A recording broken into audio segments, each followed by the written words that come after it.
Hi hello नमस्कार. स्वागत आहे तुमचं नाशिककर कोमल या मराठमोळ्या यूट्यूब चॅनलवर. मंडळी, आषाढ महिन्याच्या शेवटी येणारी जी अमावस्या असते तिला दीप अमावस्या असं म्हटलं जातं. आषाढ महिन्यातील अमावस्या धार्मिकदृष्ट्या खूप महत्त्वाची मानली जाते. या दिवशी बरेच जण आपल्या घराची स्वच्छता करतात, देवपूजा करतात. घरातील नकारात्मकता दूर व्हावी, सुखशांती नांदावी यासाठी बरेच पारंपरिक उपाय देखील या आषाढ अमावस्येच्या अर्थात दीप अमावस्येच्या दिवशी केले जातात. आजच्या व्हिडिओमध्ये आपण जाणून घेणार आहोत की आषाढ अमावस्येच्या दिवशी नारळाचा उतारा नेमका कसा करायचा, किती वेळेस करायचा, उतारा केल्यानंतर त्या नारळाचं काय करायचं.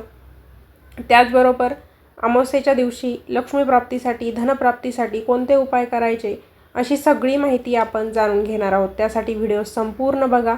चला तर मग आजच्या व्हिडिओला सुरुवात करते. सर्वप्रथम आपल्याला हे जाणून घ्यायचं आहे की नारळाचा उतारा करण्यासाठी आपल्याला काय काय साहित्य लागेल. नारळाचा उतारा करायचा आहे त्यासाठी आपल्याला एक संपूर्ण नारळ घ्यायचा आहे. शेंडी असलेला म्हणजे शेंडी न काढलेला पूर्ण जसा झाडाला येतो तसा आपल्याला शेंडी असलेला नारळ घ्यायचा आहे. त्यासोबत थोडीशी हळद कुंकू आणि अक्षता देखील आपल्याला लागणार आहे. नारळाचा उतारा करण्यापूर्वी सर्वप्रथम त्या नारळाला हळद कुंकू आपण लावायचं आहे आणि देवाचं स्मरण, आपल्या कुलदेवाचं, कुलदेवीचं किंवा ज्या देवाला तुम्ही मानत असाल त्या देवाचं स्मरण आपण करून घ्यायचं आहे. नारळाचा उतारा नेमका कसा करायचा. आता ज्या व्यक्तीवरून तुम्हाला नारळ उतरवायचा असेल, मुलाबाळांवरून उतरवायचा असेल तर त्या व्यक्तीला एका स्वच्छ जागी उभं करायचं आहे किंवा पाटावरती तुम्ही बसवायचं आहे. त्यानंतर नारळ त्या व्यक्तीच्या डोक्यापासून पायापर्यंत आपल्याला घड्याळाच्या काट्याच्या दिशेने म्हणजे गोलाकार पद्धतीने फिरवायचं आहे. काही ठिकाणी पारंपरिक पद्धत अशी आहे की नारळ 7 वेळा फिरवला जातो, काही ठिकाणी 3 वेळेस फिरवला जातो. तर 7 वेळेस ते नारळ तुम्ही त्या व्यक्तीच्या डोक्यापासून पायापर्यंत उतरवायचं आहे आणि उतारा करताना मनातल्या मनात आपल्या कुलदेवताचं, श्री गणेशाचं किंवा आपले ज्या देवावर श्रद्धा असेल त्या श्रद्धेतील देवाचं आपण स्मरण करायचं आहे. उतारा करताना श्री गणेशाय नमः, श्री गणेशाय नमः किंवा मग आपली जी काही कुलदेवी असेल, कुलदेव असेल त्यांचं स्मरण आपण करत राहायचं आहे. आणि मनापासून आपल्याला एक प्रार्थना देखील त्यावेळेस करायची आहे. प्रार्थना काय करायची ते मी तुम्हाला सांगते. माझ्या घरातील, माझ्यावरील सर्व नकारात्मकता दूर होऊ दे. समजा ती व्यक्ती आजारी राहत असेल तर तिचा आजार पण जाऊ दे. घरात सुखशांती, चांगलं आरोग्य आणि समृद्धी नांदू दे अशी प्रार्थना आपण करायची आहे. उतारा करून झाल्यानंतर त्या नारळाचं काय करायचं असा प्रश्न आपल्यासमोर उभा राहतो. वेगवेगळ्या भागात या उतार्यासाठी त्या नारळाचं काय करायचं यासाठी वेगवेगळ्या परंपरा आहेत. तर तुम्ही आपल्या परंपरेनुसार त्या नारळाची विल्हेवाट लावा. काही ठिकाणी हे नारळ मंदिराबाहेर ठेवलं जातं, काही ठिकाणी ते नारळ फोडून त्याची विल्हेवाट लावली जाते, काही ठिकाणी पाण्यामध्ये विसर्जित केलं जातं. पण सार्वजनिक ठिकाणी किंवा पाण्यात टाकण्यापेक्षा ते नारळ जमिनीत पुरून देणं केव्हाही चांगलं राहील. आपल्या घरची किंवा गावची जी काही पारंपरिक पद्धत असेल तर ती पद्धत पाळून तुम्ही त्या नारळाची विल्हेवाट लावली तरीही चालेल किंवा मग तुम्ही ते नारळ जमिनीमध्ये गाडून दिलं तरी चालेल. नारळाचा हा उतारा अमावस्येच्या दिवशी दिवसभरात कधीही करू शकता. शक्यतो हा उतारा संध्याकाळी जी दिवे लागण्याची वेळ असते तेव्हा करा किंवा मग तेव्हा नसेल जमणार तर सकाळी हा उतारा केला तरी चालेल. उतारा केल्यानंतर नारळाची विल्हेवाट लगेच लावायची आणि घरात येऊन हातपाय आपले स्वच्छ धुवून काढायचे आणि देवघरात जाऊन देवाजवळ दिवा लावायचा आणि देवाला नमस्कार करायचा आहे. आषाढ अमावस्येच्या दिवशी घर स्वच्छ ठेवणं, देवपूजा करणं आणि आपल्या श्रद्धेनुसार प्रार्थना करणं, दिव्यांची पूजा करणं खूप शुभ मानले जातं.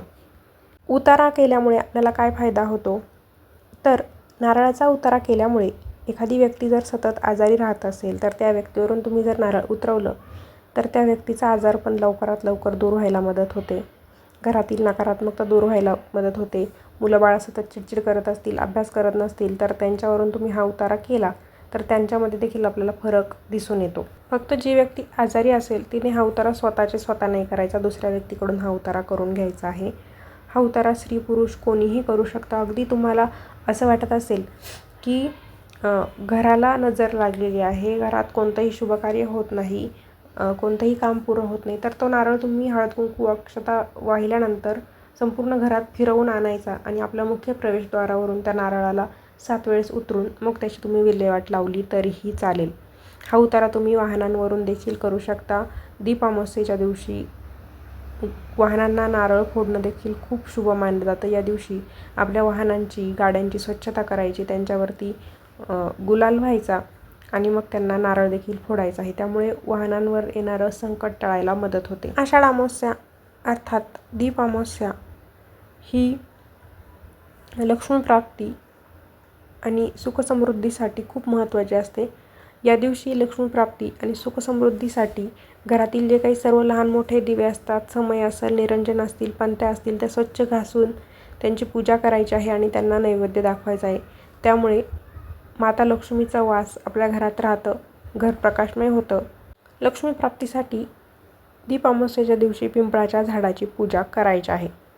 पिंपळाच्या झाडाला पाणी अर्पण करायचं. पिंपळाच्या झाडाखाली तिळाच्या तेलाचा दिवा लावायचा आहे, कारण पिंपळामध्ये देखील देवी लक्ष्मीचा त्याचबरोबर पितरांचा वास मानला जातो. त्यामुळे पितृदोष कमी व्हायलाही मदत होते आणि देवी लक्ष्मी देखील प्रसन्न राहते. आषाढ अमावस्येच्या दिवशी गरीब, गरजू लोकांना अन्नदान करणं खूप शुभ मानलं जातं. शास्त्र असं सांगतं की अन्नदान हे सर्वश्रेष्ठ दान आहे. त्यामुळे अमावस्येला गरजू व्यक्तीला अन्नदान केलं तर त्यामुळे घरातील अन्नाचा साठा कधीही रिकामा राहत नाही आणि चांगले परिणाम आपल्या जीवनावर होतात. त्याचबरोबर अन्नदान केल्यामुळे आपल्या पितरांना देखील आनंद मिळतो. त्यांचे आशीर्वाद आपल्या कुटुंबावर कायम राहते. त्यामुळे शक्य झालं तर आषाढ अमावस्येच्या दिवशी अन्नदान नक्की करावं. किंवा मग तुम्ही कपडे दान करू शकता, कारण आपल्या हिंदू धर्मात स्नान, दान या गोष्टींना खूप महत्त्व आहे. कपडे दान करणं देखील खूप शुभ मानलं जातं. गरजू लोकांना कपडे दान करणं हे दयाळूपणा, सेवा आणि सद्गुणांचं प्रतीक आहे. कपड्यांचे महत्त्व देखील आपल्या स्कंद पुराणामध्ये नमूद केले आहे. म्हणून तुम्ही आपल्या क्षमतेनुसार वस्त्रदान या दिवशी नक्की करावं. या दिवशी गोसेवा करण्याला देखील खूप महत्त्व आहे. त्यामुळे देखील देवी लक्ष्मी प्रसन्न राहते. गायीसाठी चारा दान करावा किंवा मग पद्मपुराणानुसार गायीची सेवा केल्याने आयुष्यात शुभ परिणाम मिळतात असं सांगितलं आहे. त्यामुळे अमावस्येच्या दिवशी गायीची सेवा करणं आवश्यक आहे. आपल्या क्षमतेनुसार आपण जवळच्या गोशाळेत गूळ, चारा किंवा गायींसाठी जे काही खाद्यपदार्थ असतात ते तुम्ही दान करू शकता किंवा तिथे जाऊन गोठ्याची स्वच्छता करा. त्यामुळे आपल्या जीवनातील समस्या कमी होतात, देवी लक्ष्मी प्रसन्न राहते आणि आपल्या प्रगतीचा मार्ग मोकळा होऊ शकतो असं मानलं जातं. लक्ष्मीप्राप्तीसाठी पुढचा उपाय तुम्ही जलदान करू शकता. तहानलेल्या पाणी पाजणे यापेक्षा मोठं दुसरं पुण्य नाही. आपल्या धर्मात पाणी पाजणे हे खूप पुण्याचं काम मानलं जातं. त्यामुळे आषाढी अमावस्येच्या दिवशी तुम्ही गरजूंना पाण्याच्या बाटल्या दान करू शकता. त्यामुळे त्यांचे आशीर्वाद आपल्याला मिळतात.